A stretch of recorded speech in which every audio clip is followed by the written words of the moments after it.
zakha nei in omem ka helova atun tuma hian hemi zakha chungchang hemi zak rim chi zak nuai meng hemi chungchang hi kan soidona ami kan vun hrim hianin hemi natna hrik bacteria kan tiang hi om de vek maya kan zak nuai ta poina om ve hemi zakha om chan ber pakhat po hemi bacteria wang hi natna hrik wang hi ni etnan kan azak nuai hemi kan vuna hianin apocrine gland an tia oma heta tang hianin than a in siama chuan kan than hianin protein le hemi lipids thau ang chi hi tlem ati chu atel ve hemi zakka tanga than tianga hian khang kha hemi natna hrik te khanin an lo ei ve tin kha tinga tang khanin zak rimchia zakha kha aloin siam thin tani chuan achan thang ne achan bui be chu kha ne chuan thlan na sat tu thlan ana sat chuanin khan bacteria te po kha alo pung ve thina chuanin in enkol in ti fai ngun lo wa te boni ve tin ele ina hian rimna ang chi hemi purun var kan ti te ele hemi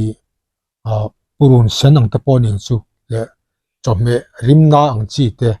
yang wang khanin om ve thei boka tin hemi rilru ha na stress kan ti mai tiang wang henin thlan ana sa awang khanin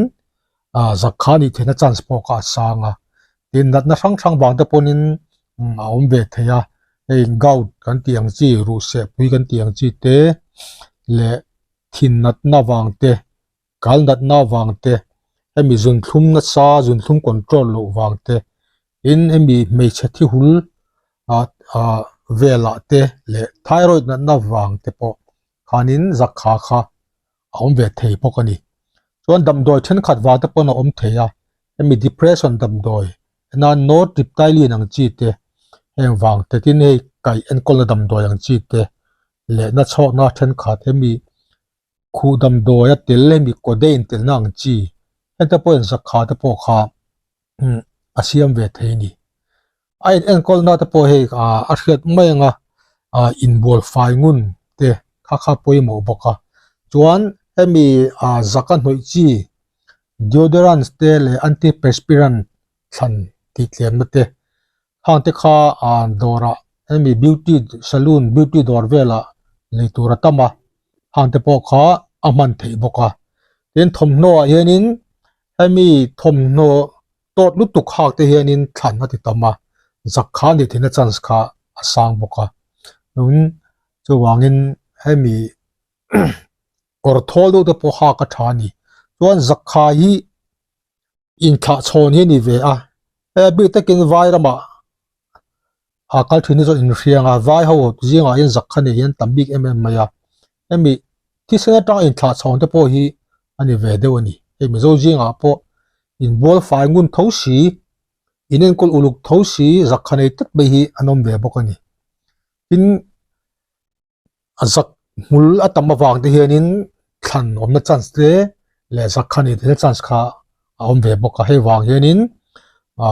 zak mul po te po atangka ve thei chuan ni jata kan soi eile in ang chi te kha purun wa le purun sin ang chi le thil thak mui merang chi te po chome rimna te kha in sum ve tha chuan rildu le taksa ti ha dam te chuan tuisik in tam te khan te kha poimo ve boka chuan in lama kan lo ti thei chu hemi rose water an ti hemi thir fian te nga le hemi nim butui thir fian te khat hi chopol ila kha lapua in nikata voi khat emo tiang khat noi thin ila kha na ti sia om ve theya tin hei apple cider vinegar an ti hi dora le tur tamanga hi ta hianin lapua nen chi an noi theya hi nikata voi ni zinga le inbua zo le zan mudon anga te po anoi thei poka chuan lavender essential oil anti hi tuitlem nen polin etna tuino khata hianin lavender oil hi farnga vel farila kha nitin anoi thei boka in tui aya hianin emi olive oil ang chi te coconut oil te po aman thei boka chuan baking soda te po hi ti tuian anoi theia chuan ni sin soyang khan ni butui te baking soda le ni butui hi thir fian te khat ve ve mo hi tian cho polila khang te kha noi ila ni khata voi khat emo voi ni mo po noi thenga hang te po kha a tha ve a chuanin tea tree oil an tia tea tree oil chung chang hi video te po ka siam to a emi hei hianin emi na ri ti hlum thena hian e ve a emi tea tree oil hi alanga hnoi lovin coconut oil emo olive oil emo ni khan ti dala cho pola than te po kan hnoi thin a tha a chuan sabun hianin antibacterial soap an ti oma clindamycin sabun Cleansol sabun an ting te in Dettol lak te po hi Dettol sabun te po thave tho mai thei chuan green tea in thina tha a in zu in na sat hianin zak khani ola tin taksa rim rim e rim chia a zu in mi tan chuan in bol fai ngun te zu in tlen te po ka poimo a chuanin ai eng te po hi